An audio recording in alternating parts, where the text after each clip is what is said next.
নমস্কার।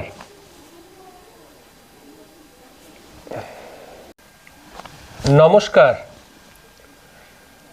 রাশিফল 2026 নিয়ে বহু মানুষ রাশিফল দিচ্ছে, তবে অবশ্যই একটি কথা মাথায় রাখবেন, মিথুন রাশির জাতক জাতিকাদের জীবনে অবশ্যই ভালো কিছু প্রাপ্তি হতে চলেছে।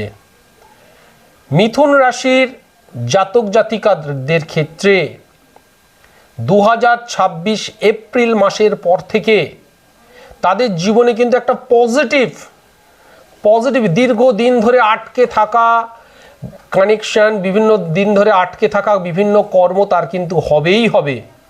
কনফার্মেশন এটা আপনারা মিলিয়ে নিন।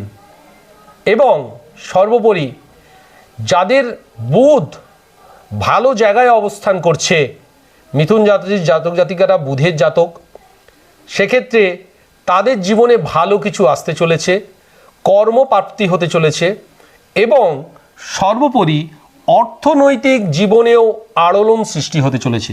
তাদের হাতে কিন্তু টাকা পয়সা আসবে, তারা বেশ ভালো রোজগার করবে, ভালো কর্ম করবে এবং বুদ্ধিদীপ্ত কর্ম করবে। বুদ্ধির সাথে কর্ম এবং পরিশ্রম একত্রিত হয়ে তাদের জীবনে একটা নতুন দিগন্ত খুলে যাবে। আপনারা যারা আমার নিয়মিত দর্শক বন্ধু, তারা এটা জেনে রাখুন, অবশ্যই যেসব বুধের জাতক অর্থাৎ মিথুন রাশির জাতক জাতিকারা রয়েছেন এবং তার সাথে যারা কন্যা রাশির জাতক জাতিকা রয়েছেন, তাদের জীবনেও কিন্তু একটা পরিবর্তন লক্ষণীয়ভাবে লক্ষ্য করা যাবে। আপনারা বার্থ চার্টটাকে অ্যানালাইসিস করাবেন, আপনারা date of birth, time of birth, place of birth আমার কাছে অবশ্যই তারা প্রোভাইড করতে পারেন। যারা পুরানো ক্লায়েন্ট বা যারা নতুন ক্লায়েন্ট তাদের ক্ষেত্রেও বলবো, তারা আপনারা ভালো কোনো বিশেষজ্ঞ জ্যোতিষের পরামর্শ নিন, কারণ এই 2026টা আপনাদের জীবনে দারুণভাবে ফলপ্রসূ হবে। সর্বোপরি বলবো, আপনারা প্রত্যহ শিব পূজা করুন, শিব পূজা করবেন এবং অবশ্যই একটি গাছ লাগাবেন।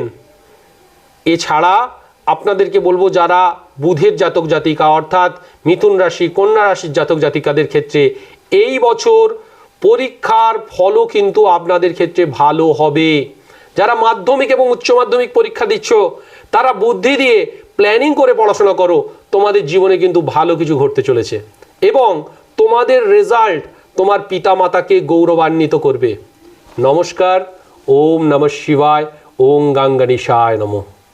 ওম গঙ্গণেশায় নমঃ।